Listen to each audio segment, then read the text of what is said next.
Assalamualaikum warahmatullahi wabarakatuh. Hamdan wa syukranillah. Wassalatu wassalamu ala rasulillah amma ba'du. Ikhwan fillah, sahabat usdun yang dirahmati Allah Ta'ala. Kali ini akan saya bacakan satu pertanyaan dari pemirsa sahabat usdun. Ustadz, Assalamualaikum warahmatullahi wabarakatuh. Ustadz, saya mau tanya, apakah benar apabila orang meninggal dunia kemudian arwahnya gentayangan? Mungkin kita sering mendengar setan yang berbentuk kuntil anak, pocong, genderuwo, dan lain-lain. Mohon penjelasannya. Terima kasih.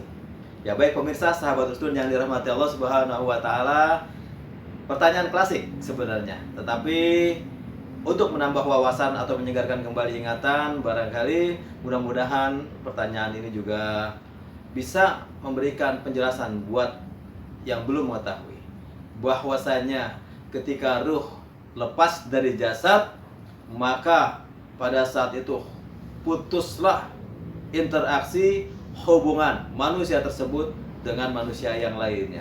Iza mata ibnu Adam in qata'a amaluhu illa min salas. Ketika meninggal anak Adam, iza mata ibnu Adam in qata'a amaluhu illa min salas. Putus semua amalnya di dunia kecuali 3 hal. Kita tahu sedekah jariyah, ilmu manfaat, anak yang soleh yang mendoakannya. Nah, artinya maka ruh tersebut dia mempertanggungjawabkan perbuatannya selama hidupnya di dunia, mulai dari alam barzah sampai nanti dengan yaumil hisab, sampai di hari akhirat. Nah, kemudian bagaimana dengan makhluk-makhluk yang kemudian menyerupai, bisa jadi mewujudkan orang yang baru meninggal? Misalnya ada seorang yang paginya meninggal, kemudian tengah malam ada saudaranya dari luar kota, ketika dia datang bertemu dengan orang yang meninggal, padahal orang tersebut sudah meninggal. Siapa yang ditemuinya? Bisa jadi kemungkinan terbesarnya adalah yang ia temukan bukan berarti ruhnya yang orang meninggal tadi yang menemuinya, tetapi bisa jadi ini adalah dari sejenis jin yang kita kenal dengan sebutan jin qarin atau jin pendamping.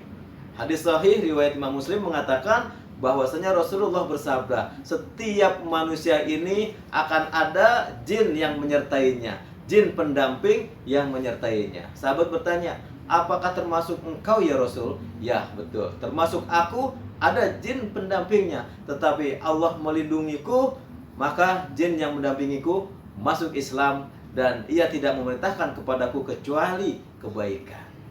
Pemirsa sahabat usdun yang dirahmati Allah, jadi di diri kita nih, selama manusia masih hidup, ada jin pendamping yang kita kenal dengan sebutan jin qarin.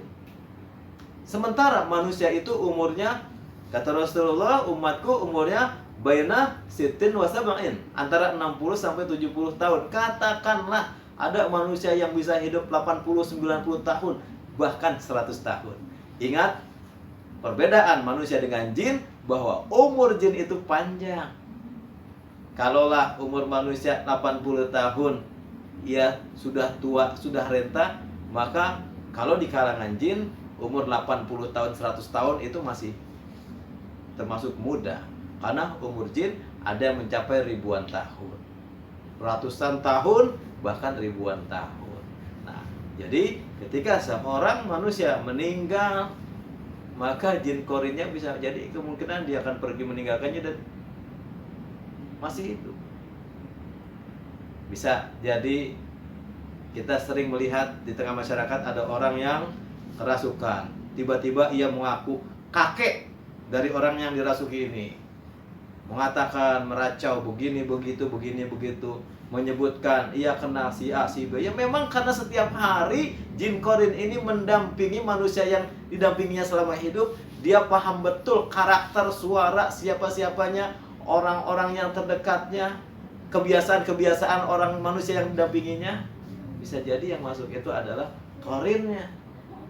Pemirsa sahabat usdun yang dirahmati Allah, bagaimana selanjutnya sikap kita terhadap jin pendamping?